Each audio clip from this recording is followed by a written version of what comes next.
देशसेवेसाठी आपल्या प्राणांचे बलिदान देणाऱ्या जवानांचं केंद्र सरकारतर्फे जम्मू काश्मीरमध्ये स्मारक उभं राहतंय. युद्धात आणि दहशतवाद्यांच्या भ्याड हल्ल्यात शहीद झालेल्या जवानांची स्मृती जपण्यासाठी त्यांच्या जन्मभूमीची माती गोळा करून या स्मारकासाठी वापरण्यात येणार आहे. यासाठी एक अवलिया धडपड करतोय.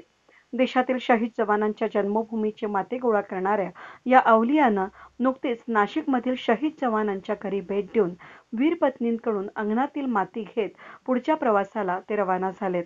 जम्मू काश्मीरमध्ये उभारण्यात येणाऱ्या शहीद स्मारकासाठी नाशिकमधील एकनाथ खैरनार, सुनील मोरे, बाजीराव रौंदळ, दीपक चौधरी, शरद पकारे, शशिकांत बच्छाव या शहीद जवानांच्या जन्मभूमीची माती रवाना झाली आहे. शहीद जवानांच्या वीरपत्नींनी शहीदांच्या आठवणी वेचणारा अवलिया संगीतकार उमेश जाधव यांच्याकडे आपल्या अंगणातील माती सुपूर्द केली आहे. देवळाली कॅम्प या परिसरात एका माजी लष्करी अधिकाऱ्याच्या घराजवळ सुपूर्द करण्यात आलेली ही माती सायंकाळी नाशिकमधून सिल्वासाकडे रवाना झाली. संगीतकार जाधव हे मूळचे औरंगाबाद येथील असून बेंगळूर येथे स्थायिक आहेत. देशरक्षणाचं कार्य करणाऱ्या दलांमधील शहीद जवानांसह पहिल्या आणि दुसऱ्या महायुद्धातील जवानांच्या तिसऱ्या पिढीकडूनही ते स्मारकासाठी लागणारी माती संकलित करतायत. पुलवामा हल्ल्यानंतर असा मातीचा संकलनाचा विचार उमेश यांना सुचला. त्यानंतर लष्कराच्या परवानगीनं 1 एप्रिल 2019 पासून बेंगळूर येथून त्यांचा प्रवास सुरू झाला. लॉकडाऊनमुळे हा प्रवास 15 मार्च रोजी छत्तीसगडला थांबला होता. आता 21 ऑक्टोबरपासून उमेश यांनी प्रवास सुरू केलाय. पुलवामासह 90 शहीद जवानांच्या अंगणातील माती त्यांनी आजवर संकलित केली आहे. सिल्वासा, गुजरात, लक्षद्वीप, लडाख, हिमाचल प्रदेश, राजस्थान असा प्रवास करून 9 एप्रिल 2021ला ते दिल्ली येथे प्रवास पूर्ण करणार असून सामान्यांकडून मिळणारी मदत आणि स्वतःजवळील भांडवलाच्या जोरावर त्यांनी हा प्रवास पुन्हा सुरू केल्याचं त्यांनी सांगितलंय.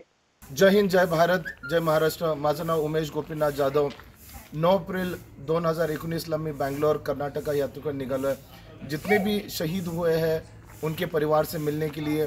ये सिर्फ सीआरपीएफ पुलवामा के शहीदों के लिए नहीं था, बल्कि और जो भी कारगिल के ऑपरेशन रक्षक, ऑपरेशन पराक्रम और जितने भी पैरामिलिट्री फोर्सेस, पुलिस डिपार्टमेंट और वर्ल्ड वॉर के जो सिमेट्री है वहाँ से मैंने मिट्टी ली है.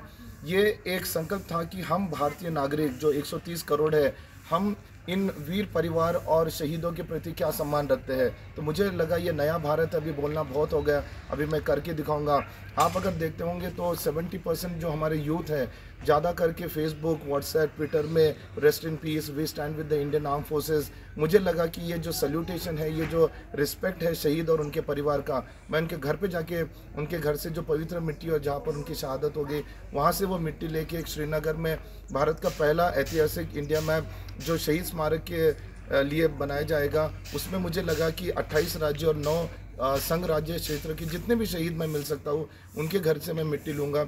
ये निस्वार्थ में मैं कर रहा हूँ. अब तक 1.5 साल में मैंने 70,000 किलोमीटर ट्रैवल किया है और मेरे सिर्फ अंडमान, लक्षद्वीप, हिमाचल और लद्दाख ये 4 स्टेट रह गए. मैं निस्वार्थ, ये गैर राजनीतिक है. मेरे ट्रैवल में कोई स्पॉन्सर नहीं है, लेकिन बहुत सारे लोग जो मुझे रास्ते में मिलते हैं, मुझे सपोर्ट करते हैं, तो मैं उनका सबका आभारी हूँ. मैं देश की जनता से यही बोलना चाहता हूँ कि जो शहीद और उनके परिवार और फोर्सेस का सम्मान सिर्फ 15 अगस्त, 26 जनवरी या कुछ दिनों के लिए नहीं होना चाहिए. वो हर दिन, हर पल उनका जो सम्मान है वो रखना चाहिए.